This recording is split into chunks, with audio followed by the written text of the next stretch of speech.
নাগের গ্রামে যুবকের ঝুলন্ত মরদেহ উদ্ধার। আত্মহত্যা নাকি পরিকল্পিত হত্যা, রহস্য ঘিরে চাঞ্চল্য।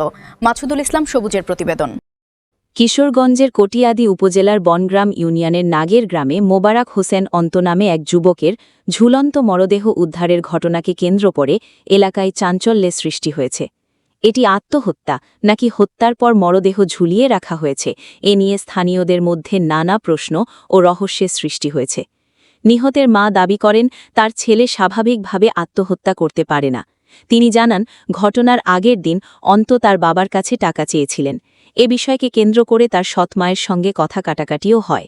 এছাড়া মঙ্গলবার রাতে আর্জেন্টিনার ফুটবল খেলা দেখে আনন্দের সঙ্গে বাড়ি ফিরেছিল সে। তাই তিনি মনে করেন বিষয়টি রহস্যজনক এবং এর সুষ্ঠু তদন্ত হওয়া প্রয়োজন।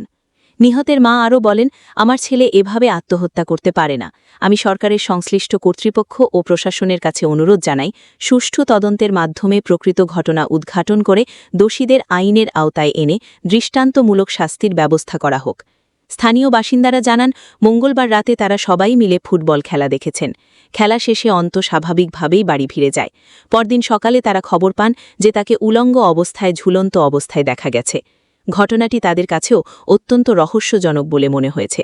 এ বিষয়ে কটিয়াদি মডেল থানার officer in charge officer Rafiqul Islam বলেন, মরদেহের ময়নাতদন্ত সম্পন্ন হয়েছে। ময়নাতদন্তের প্রতিবেদন হাতে পাওয়ার পর যদি প্রমাণিত হয় যে তাকে হত্যা করে ঝুলিয়ে রাখা হয়েছে, তাহলে জড়িতদের বিরুদ্ধে আইনগত ব্যবস্থা গ্রহণ করা হবে। ঘটনার প্রকৃত রহস্য উদ্ঘাটনে পুলিশ তদন্ত অব্যাহত রেখেছে। ময়নাতদন্তের প্রতিবেদন প্রকাশের পরই মৃত্যুর প্রকৃত কারণ সম্পর্কে নিশ্চিত হওয়া যাবে।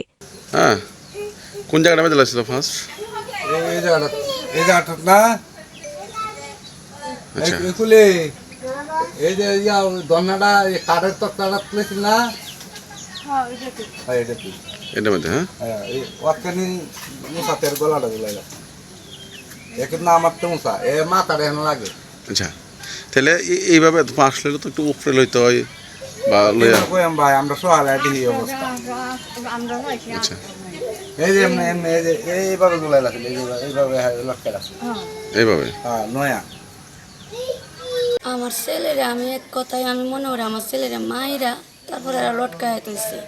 তা না হইলে কেউ যদি নিজে নিজে ফাঁসি লয় তাহলে কোনোদিন ট্যাঙ্ক কোনোদিন নিচে লাগিয়ে থাকতো না এবং উলঙ্গ হয়ে যে জীবনও কোনোদিন মরতো না। আমার ভূতের মায়েরা পরে লটকায় হইছে। আমার ভূত অনেক জ্ঞানী গুণী আসিন, আমার ভূতে যে ন্যাংটা হইব এমন কোনো ইয়া হয়ে আসিন না। আমার ভূতের মায়েরা তারপর লটকায় হইছে। আমার মন কইতাছে মার মন, আমার মার মন যদি আমার এমনি অন্য ভাড়া বসেও কইতাছে আমার ভূতেরা লটকাইতেছে, তো এরা কি লাগে আমার ভূতে ফাঁসি লইছে?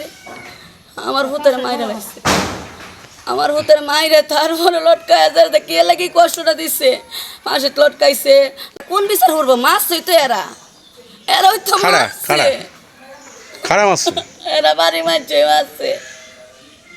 বাড়ি খারা মারতে আমি পারে? তো দেখছি না এরা বাড়ি মারছে, কেডা কেডা মাছ এটা তো আমি দেখছি না, কিন্তু এরা বাড়ি মারছে আমার ভূতেরে। আমার ভূতের বাড়ির মারছে মাইরে সবাই একমত হয়ে লইছে। যদি একজনে মারতে হতে সবাই মুখ করে লইলে, কারণ সবাই একসাথে মারছে। আমার ভূতে অন্যায় করছে না। কি চান আপনি? আমি সুস্থ বিচার চাই।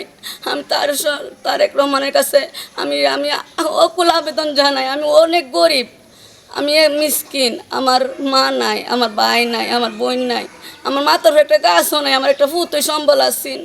আমার ভূত ছাড়ি দুই মাঝে কেউই নাই গা। আমি খাদ্যারও বিশ্বাস চাই।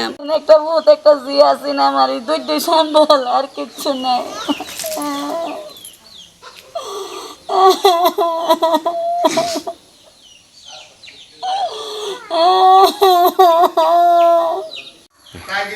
দোকানে সে কাজ করতো, সে আইসে আমারে বলতো আর কি ভাত দেও। আমার দোকানে বসে ভাত খাইছে, আমার সাথে বসে ভাত খাইছে, আরও কর্মচারী লেগে ভাত নিয়ে গেছে, কিন্তু কোনো সময় ব্যবহার খারাপ পাইছি না। গাঞ্জা সিগারেট হেরা তো পাইছি না, মোবাইলও আমরা এই সময় হেরা তো পাইছি না। কিন্তু মোবাইল মানুষের চালালে কিন্তু খারাপ হয়ে জায়গা নিজের ইচ্ছায় মরছে না, এটা কেউ মায়েরা লটকাইতে লাগছে। আমি গেছি সারা ঝুলন্তার মধ্যে খাইছি অসুখ, তো যে ঝুলন্তার মধ্যে খাইছি সারা 8 লাগান পাউডার আমার ডিমাতে উল্টা লাগ গেলেছে অবস্থা ল্যাংটা মাথার উঠে। যে কাঠটা করির একটা কার আছে, করিতেও আছে লাঠিতেও, এই লাঠি একটু বসছেও না, সিফটির মেয়েদা লাঠির তলে একটা সিফটি আছে এটা মেয়েদা দড়িতে বান্ধা যে দড়িতে বান্ধা ইচ্ছে হলে সারা এটা মেয়েদা মাথা লাগিয়ে দেবে যেভাবে আটটা দিছে আর পাওয়াটা দেবে ফাঁসে উল্টে লেছে এইভাবে সারা মরার কথা না আর এই কথা বাড়িয়েছি ফেরাছে সারা মাছ আছে দেখতো সারা মারা দেখবার লেগে দিছে না সারা মারা দেখবার লেগে দিছে না আমি একবার দেখতে যারা আমি আর ফিরে আসেন অবস্থাটা আমরা যারা মোর স্বাস্থ্য তাদের ঘরে গেছি গ্যাস দিছে আর ধরো সমালোচনা হইতেছে তারা আগের দিন খানি আর আবার ঝগড়া হয়েছে সারা ঝগড়া হয়েছে নাতিনি কইতাছে ইয়া সারা আছে শাসারা মারবি মানে কিভাবে মারা গেছে? কিভাবে মারা গেছে আমি কই করি আপনি আছেন কোথায়? আমি আসলাম গরমে কি মেয়ে আচ্ছা, গরমে যে আসলাম কি মেয়ে আমি কিছু জানি না। এখানে যে সে মারা গেল, কি কারণে মারা গেল এই বিষয়টা কি আপনি জানেন না? এটা আমি কই জানি না। মা তো বলতেছে না। না চাচা আমার কিছু চাইছেও না কিছু করছেও না তার নাতি যে এটা করবো আমি তো জানি না। একটা অবস্থা যে ফাঁস হয়েছে এই বিষয়টা আপনি কি জানেন?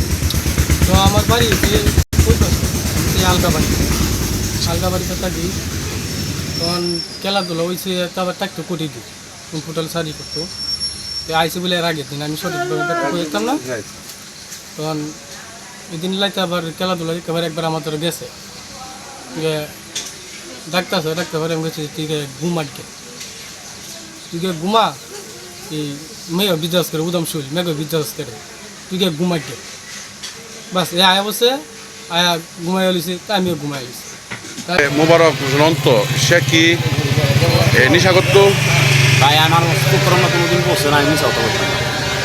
সে যে আপনাদের সাথে ওই খেলাধুলা দেখছে দেখে গেছে, আপনার সে কি কারণে মারা গেছে কোনো এরকম কিছু বিষয় না না এরকম বিষয় কোনো আমরা কিছু জানি না। ছেলে আমরা লোকে মনে হয় যে খেলা দিচ্ছে নাচ ম্যাচ করছে ভিডিও ফোন তো আছে মনে হয় যে জানি আর কিছু জানি না। কি সে কি নেশা করতো এরকম ধরনের কিছু জানেন আপনি? না আমি জানি না নেশা জি নেশা করে না করে এটা আমি জানি না।